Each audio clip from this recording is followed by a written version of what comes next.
Hace algunos días atrás, la Fundación Escudero ha organizado un taller, un debate sobre los desafíos del desarrollo económico en Bolivia. Estuvimos invitados, Antonio Sarabia desde Estados Unidos y yo desde nuestro país. El mediador fue Roberto Lacerda. Fue un debate interesante. Ahora Antonio Sarabia ha decidido hacer un resumen del debate en el Twitter, pero es un resumen a su imagen y semejanza.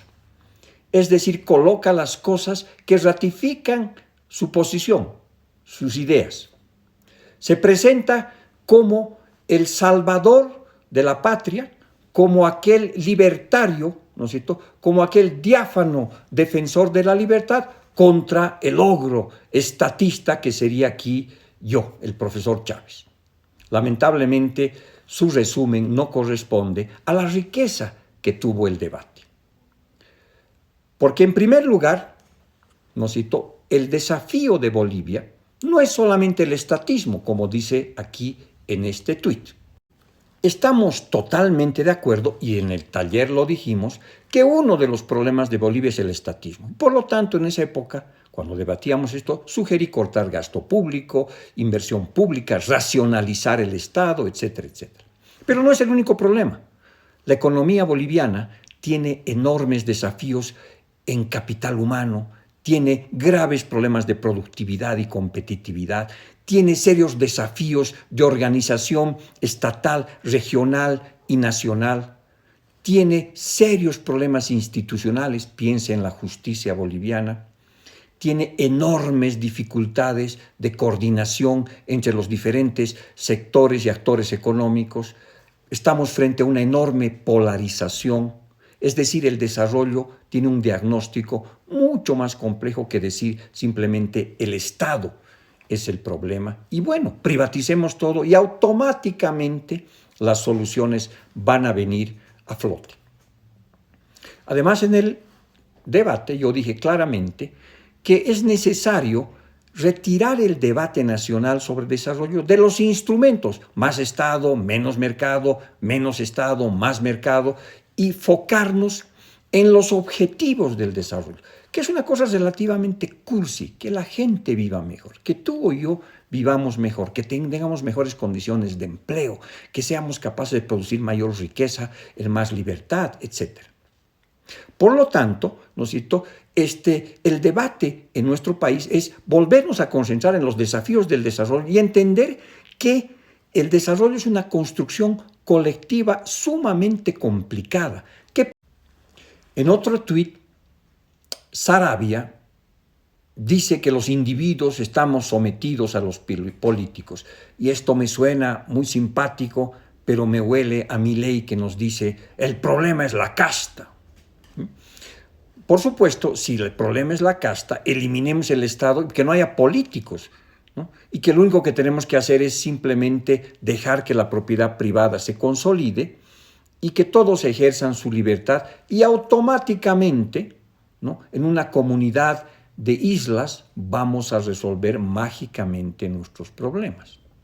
Por supuesto que propiedad pública, privada, colectiva deben tener reglas de juego claras para que el sistema funcione.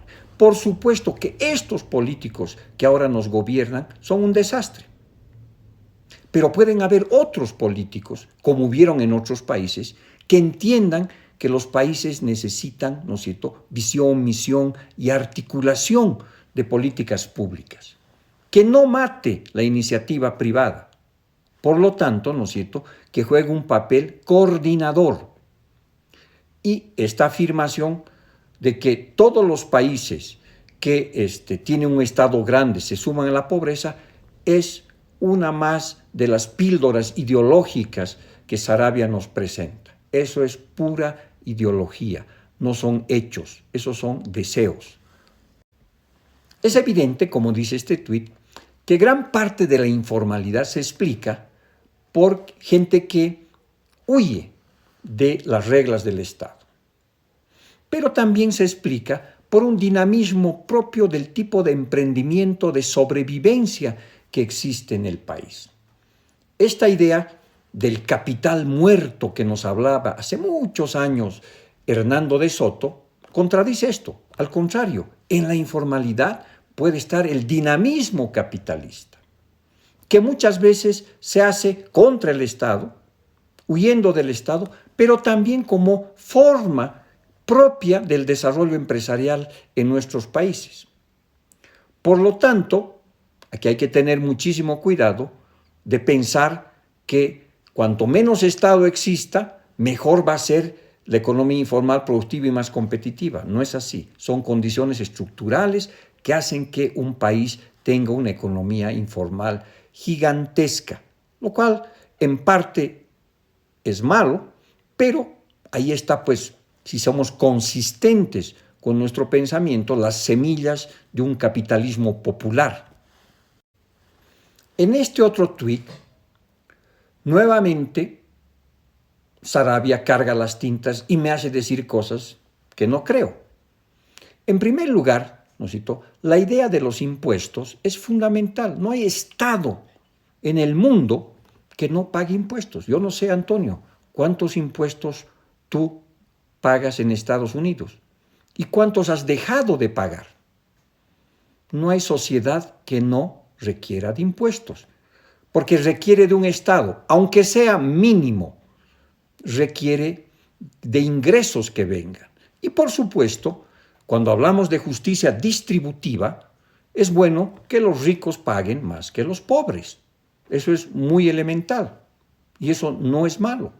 Al contrario, puede generar incentivos para crear condiciones, igualdades de lucha en el mercado. Y el Estado no tiene que ser, pues, el director de la orquesta. Eso es lo que tú crees. El Estado puede ser emprendedor, complementario, pequeño, eficiente. No con los políticos que tenemos ahora, sino con gente que crea en las políticas públicas, como existe en varias otras partes del mundo. Esta idea de que el impuesto es el peor robo contra la gente, ¿no es cierto?, está bien para la propaganda, para la politiquería, pero en la realidad no es así. No hay Estado en el mundo, comunista, socialista, capitalista, semicapitalista, desarrollado o en vías de desarrollo, que no tenga alguna estructura de impuestos. En esta parte del tuit, Sarabia insiste en la idea de que es posible construir una nación con islas, con individuos que simplemente ejerzan su libertad. Estoy totalmente en desacuerdo. Los países tienen vocaciones colectivas, cooperan, coordinan. No hay acción humana que no requiera, ¿no es cierto?, algún tipo de coordinación. Yo no sé si algunos de las personas que creen en estas ideas en la casa gritan ¡viva la libertad, carajo! Y están casados, y a ver cómo les va. Desde la familia, las empresas, las instituciones y las naciones funcionan en la medida que son capaces de, respetando la libertad, entender que tienen cosas comunes, que tienen cosas que trabajando en equipo, trabajando en comunidad, se desarrollan mejor y no simplemente pensando que individuos aislados pueden hacer las cosas. Por lo tanto, no es incompatible, ¿no es cierto?, un Estado eficiente que ayude a coordinar las acciones estatales y que tengan un norte. Todos los países tienen nortes. Los chinos, los chilenos, los brasileños, los paraguayos, todos tienen un norte. Pueden ser nortes equivocados, pero tienen nortes. Ahora, la idea básica es, por supuesto, encontrar un norte de acuerdo, un norte de conciliación, un norte de pacto, donde podamos ejercer toda nuestra libertad posible, pero también podamos contribuir a una idea de nación más productiva, más inclusiva, con mayor justicia social. Y eso se logra simplemente no con el individualismo al extremo, sino también construyendo nación, construyendo colectividad, construyendo un nosotros.